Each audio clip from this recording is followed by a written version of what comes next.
Yes, people, how's it going? Welcome back to Lily White Lane. Hope that you're all doing good. Hope that you're all keeping safe and well. And I hope that you're all having a really good Sunday, wherever you are in the world, and whatever you are planning to get up to today. And you are all very welcome along to your Everton versus Tottenham Hotspur match debrief, the show where we take a look at, analyse, and discuss all of the big talking points coming out of Tottenham Hotspur's latest game. But before we delve into all of that good stuff, make sure, if you haven't already, to smash that subscribe button, give it a Mike Tyson right hook.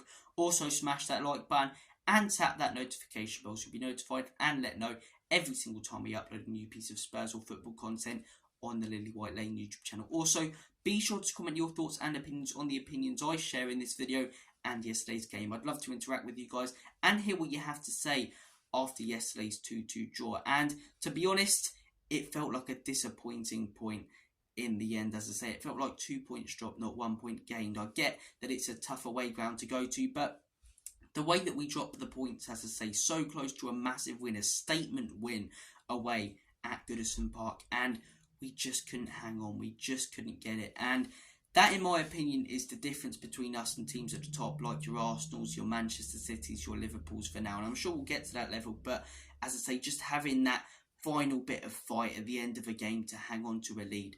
And we couldn't do it. We just couldn't do it against Everton. Look, there's a lot of talking points I want to delve into in today's video, but the first one is set pieces. Are they becoming a big weakness for Tottenham Hotspur? Right now, I'd say no.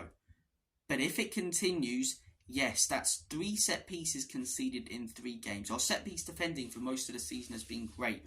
But since that Manchester City game, as I say, teams have been targeting Vicario from corners, and we saw it yesterday. Everton did it brilliantly. They targeted Vicario from set pieces, and pretty much all of their chances came from set pieces and corners. They scored their first goal from, targeting the goalkeeper, surrounding him with players, roughing him up, and their biggest chance of the game that they didn't score from at the end of the first half came from a corner where, again, you guessed it, they targeted the goalkeeper. And look, I've seen a lot of people criticising Vicario. Rewatching yesterday, maybe he could be slightly stronger. But I think if you're going to criticise anyone, as I say, criticise the defenders for not surrounding the likes of Harrison and Calvert-Lewin, who are around Vicario.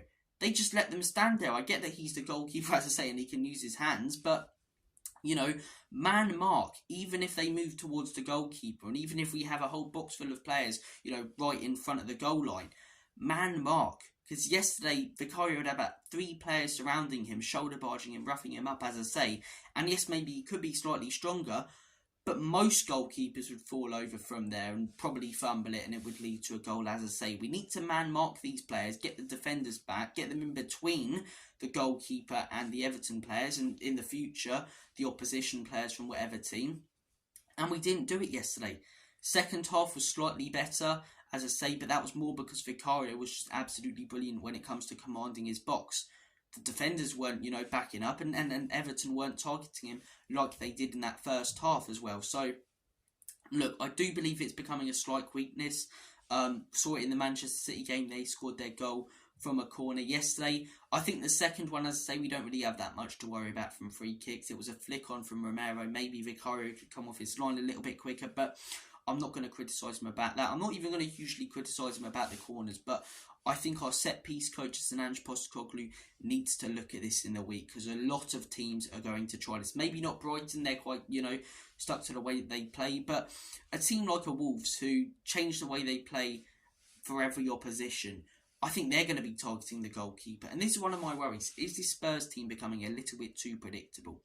Because the last few games, we haven't been able to sustain a proper performance. We've had good spells in games, first 7 minutes of the second half in Brentford, first 10 minutes yesterday, and I'd say from the moment we brought on Papi Matar to the moment we took off Højbjerg, and then the moment we made those first subs until we changed, the team around again in about the 75th minute, we were the better team, and we had really good spells, but we weren't consistently good yesterday. We weren't consistently good against Bournemouth. We weren't consistently good against Manchester United. We weren't consistently good against Burnley, Brentford, or Manchester City. That is a slight worry. It is a slight, worry that we're not being able to sustain these performances, not even for a whole 90, but for about 60 minutes during a game, and then drop off for the other, 30 with added time these days, 40.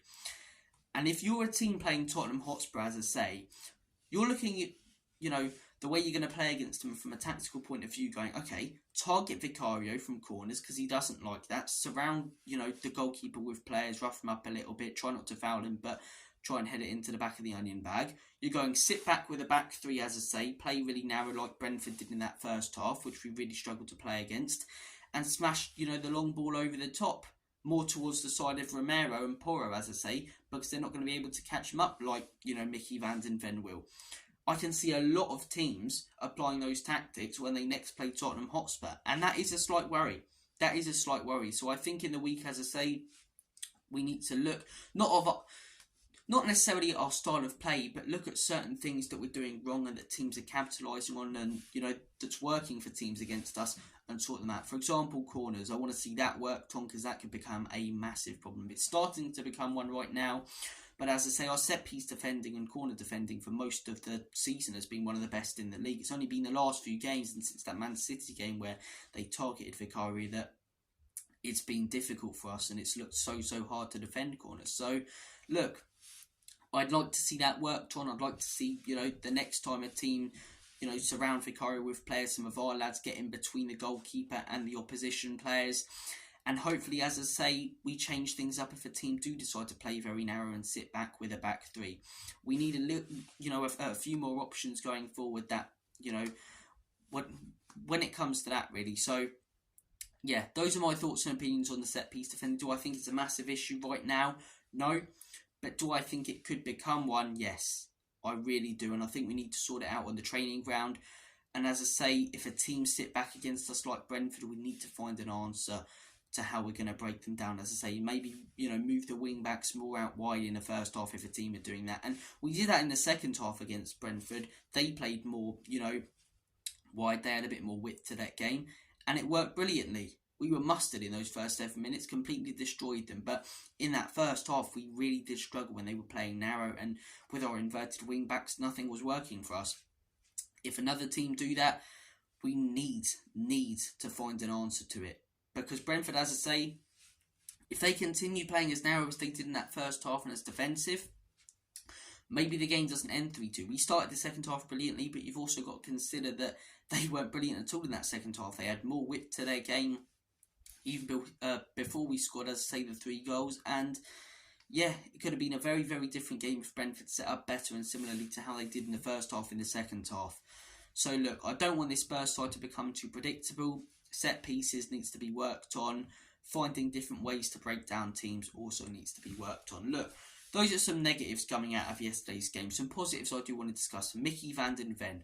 I genuinely don't think we'd be able to play the system that we do without Mickey van den Ven's recovery pace and absolutely quality defending. I really don't. As I say, so many times, game after game, we're exposed with our high line. And Mickey van den Ven's pace and quality helps us out as he darts back into defence and puts in a brilliant tackle. His recovery pace is superb. His tackling is superb. His positional awareness, which is very important when you play this type of system, is superb. And as I say, without him, I really do think we'd struggle. And you look back at those, games where we didn't have him in December and, late November after that Chelsea game when he picked up the injury. In a way, we had to change the way that we played. You look at that Wolves game, as I say, our line was nowhere near as high as it is when you've got a player like Mickey van den Ven. So we had to change the way that we played slightly without Mickey. And so many times, even though our line was nowhere near as high as it was when we had Mickey, we were exposed because we had Dyer and Davies at centre-back, or Royale and Davies, who had nowhere near as much pace or quality as a player like Mickey van den Ven. I think the centre-back partnership that we've got now is absolutely fantastic. Romero, as I say, with his aggressive side, steps into the midfield, sometimes puts in a brilliant tackle, really calms the defence down, as I say, brilliantly a lot of the time. And Mickey van den Ven is just a perfect defender for the system that we play. He really is. His recovery pace, as I say, his tackling, it's so crucial. It really is. It's so crucial to the way that we play. And yesterday, again, was a brilliant performance from him. Him and Branthwaite yesterday, look, Richarlison scored the 2 goals and was brilliant, but those 2 players genuinely were absolutely incredible. They really were. Jared Branthwaite, what a player he is. Some of his tackling yesterday, obviously got the equaliser as well. Great young defender. I'd like to see Spurs go for him in the summer. I doubt that we get him though. Not Brentford, Everton are going to be charging him much more than they would have done a few months ago, because the guy consistently keeps putting in good performance after good performance. And Mickey van den Ven yesterday was absolutely superb. Even though it was a 4-goal game, 2-2, I think both of those defenders were superb, and we are so lucky to have Mickey van den Ven. So lucky to have him. He's one of the best defenders in the league, genuinely. I'm looking at defenders that are better than him. Van Dijk in his prime, probably better than him. Right now, it's close. Saliba, very close when it comes to comparing him to Mickey van den Ven. It's quite hard to find a defender that's out and out better than Mickey van den Ven. He's superb. He really is. Romero's a very solid defender. He's still got, parts of his game that he needs to work on. He can be a liability sometimes. I think yesterday with a flick on, as I say, maybe he should have a little bit more awareness there, but I'm not going to criticise him too much for that, because the rest of his performance yesterday was brilliant, and it's more Kulu's fault, as I say, for making him defend that set piece and giving away such a stupid set piece at a silly time yesterday. And Kulusevski, he's another player I do want to delve into. Started the season well. He had that spell, late November, early December, where he was absolutely superb. The Aston Villa game, even though we lost it, Kulusevski was on fire during that game. The Manchester City game, single-handedly pretty much got us a point in that game. He was incredible, absolutely outstanding against Manchester City. That Nottingham Forest game, absolutely superb. But since, as I say, that Everton game, he hasn't been brilliant. He missed the Bournemouth game due to illness, I believe. Oh no, that was the Manchester United game he missed due to illness. But the Bournemouth game, he weren't brilliant. The Everton game, he weren't brilliant. And you're looking at his recent games, Manchester United, he missed that one, I believe. He hasn't been brilliant recently. Manchester City a couple of weeks ago, or last Friday, he weren't brilliant in the FA Cup. Burnley, he weren't brilliant at all. And in yesterday, as I say, when he came off the bench, really poor from Kulusevski, didn't really offer anything. And as I say, hopefully he can get back to what he was, but recently the guy's not been good enough. He really has not been good enough. Brennan Johnson, he's a player who splits opinion in the fan base right now. Some people saying he's simply not good enough, needs to go. Some people saying give him time as a youngster. I'm very much sitting on the fence with this one. There are players at his age in the Premier League who are stepping up much more than he is. And I get that, as I say, he can't choose the 50 million price tag. That's on the club. For the people who believe he's not good enough, that's on the club for spending that much money on him.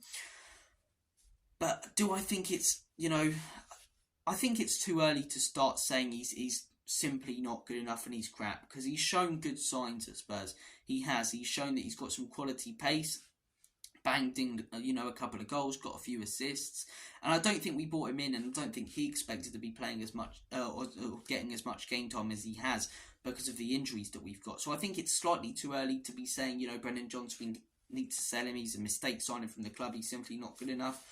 But should he be stepping up when given the opportunity more than he has? Yes.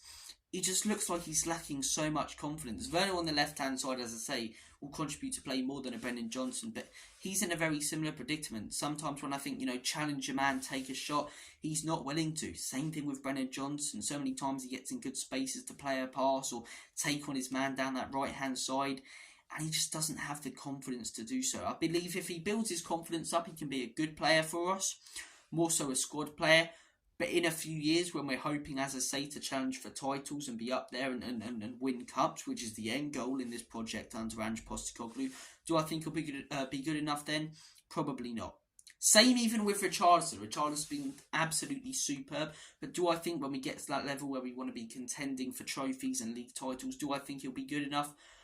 Probably not. And I love Richarlison right now. But with Brennan Johnson, as I say, for where we are now and where we will be for the next couple of years, I think he can be a good squad player, but he does have to improve. I think it's far too early to say that the guy's, washed and simply not good enough, because he impressed me at Nottingham Forest. He weren't unreal there, but he did do a good job and, could bring up a moment of magic. And I think when he gets some confidence into his game, as I say, maybe scores a couple of goals in a row, we'll see what happens. Me included, and many Spurs fans were saying that Richarlison simply wasn't good enough. Richarlison's a disgrace, he joke of a footballer.